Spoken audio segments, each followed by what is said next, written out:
का स्टडी जनित में स्वागत है। आज यानी कि 27 मई 2021 के करंट अफेयर के साथ हम इस करंट अफेयर में स्टैटिक जीके पर भी चर्चा करते हैं। तो इसी क्रम में आइए शुरू करते हैं आज का करंट अफेयर।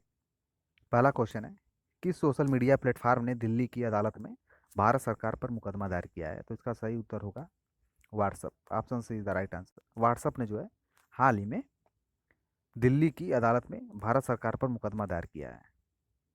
वो ऐसा क्यों किया है कि भारत सरकार जो है इंफॉर्मेशन टेक्नोलॉजी 2021 लागू कर रही है। तो इस संदर्भ में जो है व्हाट्सएप ने हाल ही में दिल्ली की अदालत में मुकदमा दायर किया है। तो इससे क्या होगा, ये व्हाट्सएप का लोगो है। तो इससे जो होगा, ऐसा माना जाता है कि नया कानून सोशल मीडिया इकाइयों को गोपनीयता सुरक्षा को तोड़ने के लिए मजबूर करेगा। तो भारत सरकार ने information technology intermediate guidelines and digital media ethics code rules 2021 को लागू करने जा रही है। और पहले ही सरकार ने फरवरी में दिशा निर्देश जारी किए थे व्हाट्सअप, फेसबुक, क्रू, इंस्टाग्राम और ट्विटर जैसे सोशल मीडिया को।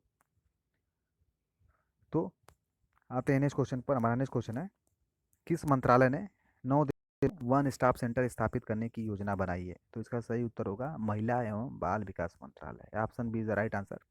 महिला एवं बाल विकास मंत्रालय ने हाल ही में 9 देशों में वन स्टॉप सेंटर स्थापित करने की योजना बनाई है। ये वन स्टॉप सेंटर जो है महिलाओं से संबंधित है, वन स्टॉप सेंटर, और इसे महिला एवं बाल विकास मंत्रालय देखता है। तो यह महिलाओं के खिलाफ हिंसा के मामलों को रोकने के लिए स्थापित किया जाएगा 9 देशों में। वे देश हैं जैसे Kuwait, Oman, Bahrain, UAE, Qatar, Canada, Australia, Singapore और Saudi Arabia. Saudi Arabia special है क्योंकि इसमें 2 वन स्टॉप सेंटर स्थापित किए जाएंगे। इसके अलावा पूरे भारत में जो है 300 वन स्टॉप सेंटर स्थापित किए जाएंगे अलग अलग राज्यों में। ये महिलाओं की सुरक्षा से संबंधित है वन स्टॉप सेंटर, जो महिला एवं बाल विकास मंत्रालय द्वारा लागू किया जाएगा। और इसका संचालन जो है विदेशों में विदेश मंत्रालय करेगा। विदेश मंत्रालय जो है इसका संचालन विदेशों में करेगा। तो आते हैं नेक्स्ट क्वेश्चन पर। नेक्स्ट क्वेश्चन है, वन हेल्थ पहल किन देशों द्वारा मिलकर शुरू किया गया था? तो इसका सही उत्तर होगा फ्रांस और Germany. Option B is the right answer. France और जर्मनी द्वारा जो है वन हेल्थ पहल को मिलकर शुरू किया गया था। तो वन हेल्थ पहल क्या है? वन हेल्थ पहल के बारे में जान लेते हैं। जानवरों से मनुष्यों में बीमारी के प्रसार को रोकने के लिए एक वैश्विक योजना है। जैसे जूनोटिक वायरस कहते हैं, जूनोटिक वायरस जो होते हैं जानवरों से जो है मनुष्यों में बीमारी फैलती है, उसे जूनोटिक वायरस कहते हैं। और इन्हें ही रोकने के लिए वन हेल्थ एक परियोजना है। तो इसी क्रम में हाल ही में जो है विश्व स्वास्थ्य संगठन ने एक पैनल गठित किया है, जो जो वायरस जानवरों से मनुष्यों में फैलते हैं उन पर नज़र रखी जा सके। तो आते हैं नेक्स्ट क्वेश्चन पर। हमारा नेक्स्ट क्वेश्चन है, किस राज्य में लुप्त प्राय अफ्रीकी वायलेट पौधा खोजा गया है? तो इसका सही उत्तर होगा Mizoram. Option C is the right answer. ये है लुप्त प्राय अफ्रीकी वायलेट पौधा, जो हाल ही में मिजोरम में मिला है। मिजोरम में अक्सर ये 3 जगहों पर मिलता है। मिजोरम और मणिपुर की बाउंड्री पर ये पाया जाता है। तो यह प्रजाति जो है वर्तमान में मिजोरम में केवल 3 स्थानों पर पाई जाती है। उन्हें एक लुप्त प्राय प्रजाति के रूप में भी जाना जाता है। और ये पौधे जो हैं उष्णकटिबंधीय पूर्वी अफ्रीका में ऊंचाई वाले क्षेत्रों के मूल निवासी हैं। और ये व्यापक व्यापक रूप से जो है बागवानी रूप में उगाए जाते हैं। तो आते हैं मिजोरम पे। ये मिजोरम का मैप है। मिजोरम किन किन राज्यों से गिरा है और इंटरनेशनल बाउंड्री किसे बनाता है देख लेते हैं। ये है म्यांमार, जिसका पहले नाम बर्मा था, राजधानी नेपितायो है। और ये बांग्लादेश से अपनी सीमा को साझा करता है, राजधानी ढाका है। और मणिपुर से राज्य से अपनी सीमा साझा करता है, और इधर त्रिपुरा से अपनी सीमा को साझा करता है। तो मिजोरम की राजधानी क्या है? आइजोल। आइजोल जो है मिजोरम की राजधानी है। और मुख्यमंत्री हैं जोरमथंगा। जोरमथंगा जो है यहाँ के मुख्यमंत्री हैं। राज्यपाल के बारे में जान लेते हैं। राज्यपाल कौन है? राज्यपाल हैं PS श्रीधरन पिल्लई। PS श्रीधरन पिल्लई जो हैं राज्यपाल हैं मिजोरम के। मिजोरम के बारे में जान लेते हैं। मिजोरम, तो मिजोरम में जो 87% ईसाई बसते हैं, 87% ईसाई हैं। और यह पूर्वोत्तर का सबसे दक्षिणी राज्य भी है, सबसे दक्षिणी राज्य है पूर्वोत्तर का। पूर्वोत्तर में जो है 7 राज्य आते हैं, सेवन सिस्टर जिसे कहते हैं, और पूर्वोत्तर में सबसे दक्षिणी राज्य में है। तो इसमें जो है इसके सीमा पर कौन कौन से पहाड़ हैं? पटकोई बूम नागा पर्वत तथा अराकानयुमा पर्वत हैं।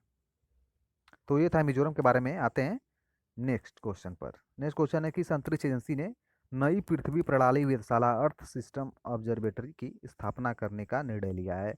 तो इसका सही उत्तर होगा नासा। तो नासा ने नई पृथ्वी प्रणाली वेधशाला अर्थ सिस्टम ऑब्जर्वेटरी की स्थापना करने का निर्णय लिया है। तो ये क्या चीज़ है? तो इस वेधशाला में जो है प्रत्येक ग्रह को विशिष्ट रूप से डिजाइन किया जाता है, और इसमें भी नासा द्वारा डिजाइन किया जाएगा, और ये अन्य ग्रहों का पूरक होगा। तो अमेरिकी अंतरिक्ष एजेंसी नासा का एक कार्यक्रम है जिसमें पृथ्वी की कक्षा में कृत्रिम उपग्रह मिशन और वैज्ञानिक उपकरणों की श्रृंखला शामिल है। तो नासा चर्चा में आया तो नासा के बारे में जान लेते हैं। नासा का जो फुल फॉर्म होता है National aeronautics,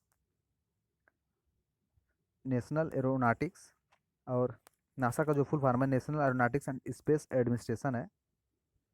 national Aeronautics and Space Administration, इसका पहले नाम था NACA। NACA से जो है 1958 में नासा हो गया, NASA हो गया। तो NACA का जो फुल फॉर्म था पहले national advisory committee of aeronautics था, जो बाद में इसे कर दिया गया NASA, national Aeronautics and Space administration. स्थापना 1958 में, और जो है मुख्यालय वाशिंगटन DC में, अमेरिका की राजधानी। आते हैं नेक्स्ट क्वेश्चन पर। नेक्स्ट क्वेश्चन है गिलर्मो लासो 14 वर्षों में किस देश के पहले दक्षिणपंथी राष्ट्रपति बने हैं? तो इसका सही उत्तर होगा इक्वाडोर। गिलर्मो लासो जो है इक्वाडोर के राष्ट्रपति बने हैं। तो वह एक बैंकर, व्यवसायी, लेखक और राजनीतिज्ञ हैं जो हाल ही में इक्वाडोर के 37वें राष्ट्रपति बने हैं। वह 2 दशकों में पहले केंद्र दक्षिणपंथी राष्ट्रपति हैं। तो आते हैं इक्वाडोर पर। ये इक्वाडोर है। इक्वाडोर की राजधानी क्यूटो है, जो दक्षिण अमेरिका में पड़ता है। ये दक्षिण अमेरिका है। ये इक्वाडोर पे जो है भूमध्य रेखा जाती है, और इसकी राजधानी जो है कोटो भूमध्य रेखा पर ही स्थित है। इक्वाडोर में कोटोपैक्सी है ज्वालामुखी, जो सबसे कोटोपैक्सी ज्वालामुखी है जो सबसे ऊंची ज्वालामुखी है और सक्रिय ज्वालामुखियों में से है। तो ये था इक्वाडोर के बारे में। आते हैं नेक्स्ट क्वेश्चन पर। नेक्स्ट क्वेश्चन है किस मंत्रालय ने बायोमास के उपयोग पर राष्ट्रीय mission, national mission on use of biomass स्थापित करने की घोषणा की है? तो इसका सही उत्तर होगा विद्युत मंत्रालय। Option is the right answer. विद्युत मंत्रालय ने हाल ही में बायोमास के उपयोग पर राष्ट्रीय मिशन स्थापित करने की घोषणा की है।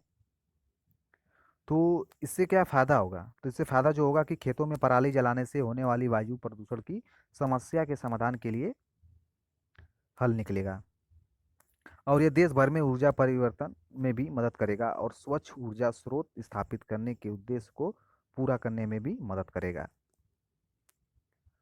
तो आते हैं इसी क्रम में अपने नेक्स्ट क्वेश्चन पर। हमारा नेक्स्ट क्वेश्चन है CBI के नए निदेशक के रूप में किसे चुना गया है? तो इसका सही उत्तर होगा सुबोध कुमार जायसवाल।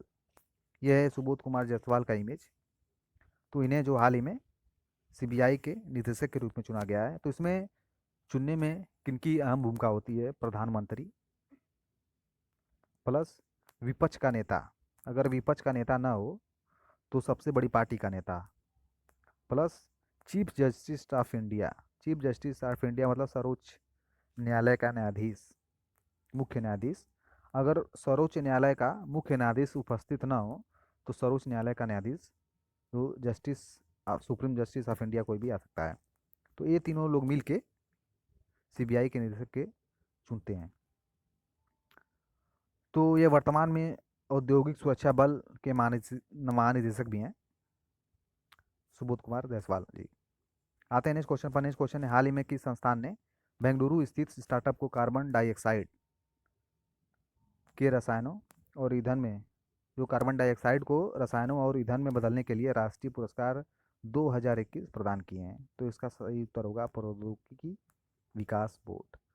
प्रौद्योगिकी विकास बोर्ड ने हाल ही में जो है बेंगलुरु में स्थित एक स्टार्टअप को कार्बन डाइऑक्साइड को रसायनों और ईंधन में बदलने के लिए राष्ट्रीय पुरस्कार 2021 प्रदान किया है।